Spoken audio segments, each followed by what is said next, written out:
Well, I kind of fixed the video thing, not really, but we'll deal with it. Hi guys, if you've already seen the arts and crafts post, you know that this week is kind of all about healing generational traumas, because for Mother's Day, that brings up a whole lot of conflicted emotions for me. My biological mother abandoned me. Sucks. I mean, but all for the betterment of me and, you know, my progression. But I had no idea until she was reintroduced into my life when I was like 7 or 8, something like that. And so generational traumas like that are happening all around us all the time, and sometimes we don't even realize that we are inflicting trauma upon our children, because you know, my stepmom thought it would be a great idea for my real mom to be back in my life. Not really. But I had no choice. These things happened around me. These things happened to me. But I, as a child, didn't get a say or a choice about what happened. And as a separated, divorced parent with 2 children, with custody kind of issues, we'll say issues, and a whole lot of trust issues when it comes to, especially my special needs son. I try to be very aware about what I'm passing on. I don't speak about my ex, like, at all. There's nothing to talk about. There really isn't. And even when we did a family tree, you know, my family was like, are you going to put pictures of his family in the packet? And I was like, yeah, well, you know, I have old ones because we haven't seen them in forever. And so I did. I put pictures of, you know, my ex and his parents, because that's what they wanted, was the parents, the grandparents, siblings, you know. And I was like, good, because if we have to do anything else, it's going to get really complicated with all the mothers and the sisters and the half-sisters and their half-brother. And so I'm like, all right, we'll keep it easy, you know, pre-K.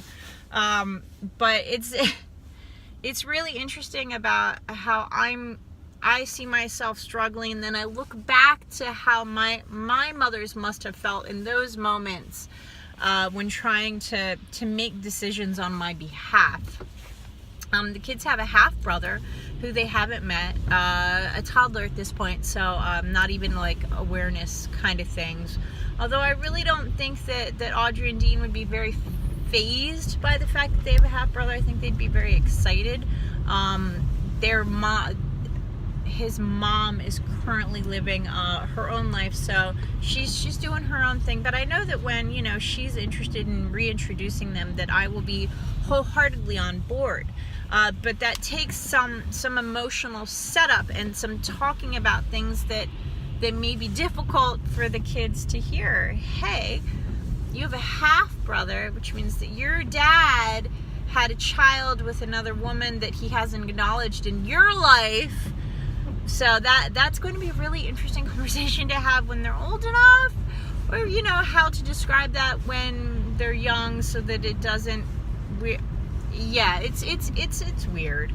But, you know, it makes me think back to the reintroduction of my mom. You know, I was at an age where I understood. I was confused, but I understood. But then my biological mother took me back to Indiana to meet the family. What I didn't understand was she had broken custodial rules and consent and essentially stolen me. Yeah, so to say I have trust issues when it comes to custody is kind of an understatement. And that really kicked up when Audrey was like, Daddy's taking us to Disneyland. And I'm like, okay, I think you're confused because we've been talking about going to Disneyland next year. And she's like, no, Daddy's taking us to Disneyland. And I'm like, okay, can't say anything, right, to her.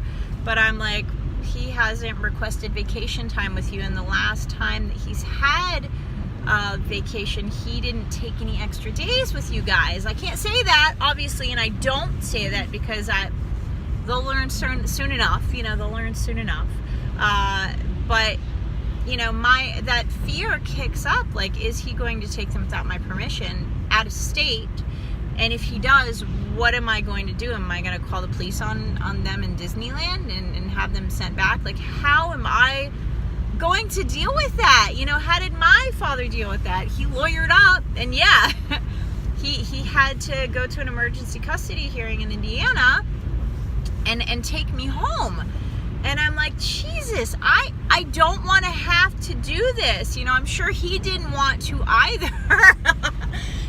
But like, this is the stuff that as a parent I have to think about. And I really, really hate that I have to think about this. So this is, purely about my trauma that I don't want to carry on to my kids. And hey, how am I going to deal with this? Because there wasn't much said about it when we got home, just that I wouldn't be seeing my mom again for a long, long time. And I was like, oh, okay, cool, whatever, wasn't that big a deal to me when I was, that young. It wasn't until much, much later that I realized she stole me. And my dad spent a buttload of money in lawyers and having to come try and find me. Like, they had the police out. He got a private detective. Like, all the things that I would do if my children were stolen, literally stolen by their parent. And like, it's a shit show to have to think about, honestly.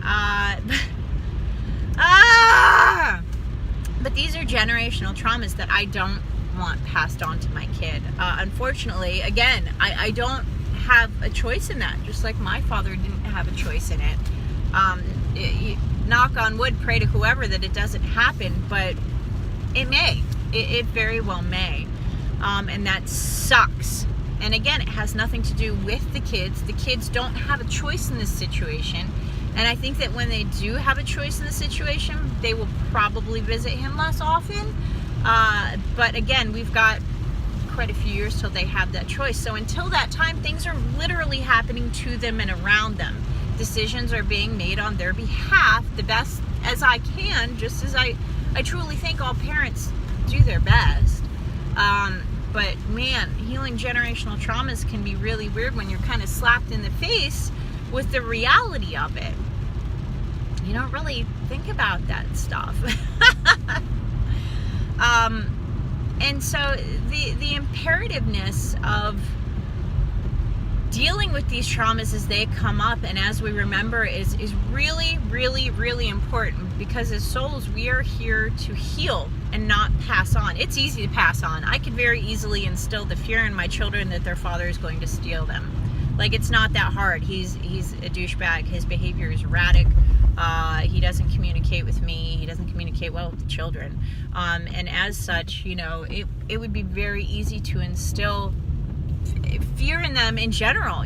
My daughter still has an off and on fear of the dark. Is it right to do? No, of course it's not right to do. Of course it's not right.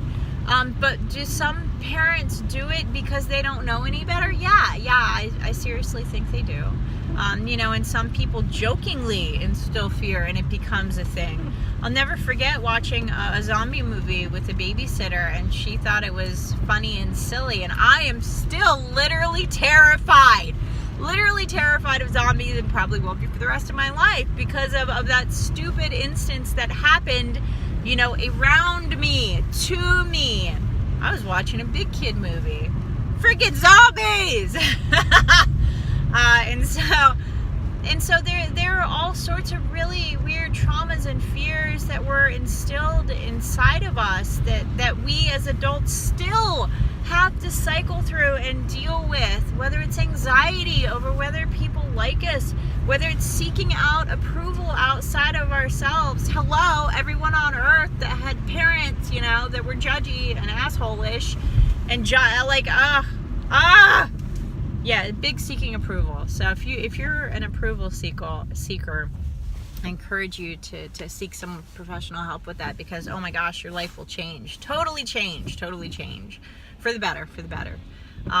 Anxiety. I mean, we always have anxiety, and that a lot of that stems from the situation that we grew up in. I don't remember my dad telling me he was proud of me until maybe high school. And so I wanted to seek out that approval over and over again, and it was about grades. So I wanted to be the best. I wanted to be the smartest. I wanted to earn that approval because I didn't get it in any other way, shape, or form. So, becoming a perfectionist and working hard to drive myself crazy to attain that level of, grade-dumb, which really doesn't reflect well in real life, or an overall life knowledge. Ironic, right? So it really makes me think about what goals I have for my children and how I will support and kind of push them in a healthy and loving way, of course. And since the kids learn and experience things in totally different ways, it's forcing me as an adult to grow and learn about how I can be better to parent and guide them, because it's hard. Being a parent is hard, okay? I get it. And having to wade through those generational traumas to make sure that we're doing better is huge. It's huge. So I encourage you to think about generational traumas, and if you have adult kids or teen kids, to talk about that. It's no secret that addiction runs in my family. And so I don't drink because of health and because of health reasons, and I don't really like the taste of it. But that was one of the big things why I never smoked. I never really drank that much. It makes me violently ill, but I never really drank that much. And I will encourage my kids not to drink and smoke, obviously, but because the addiction runs in my family, I want them to be especially aware of that. We're going to have a whole lot of discussions about that and what that means, and drugs are bad, okay, and really kind of delve into stuff at a young age, because I remember being that age and being capable of understanding.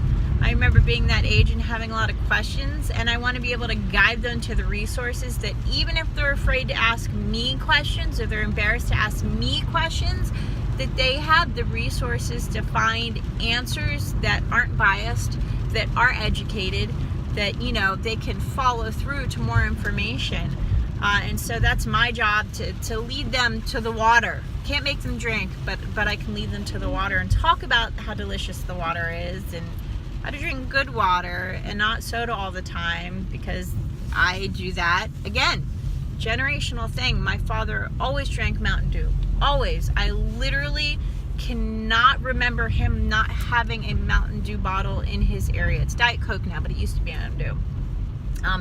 And I'm very much the same with Dr. Pepper, and I try very hard, because sugar is absolutely a drug. Absolutely a drug.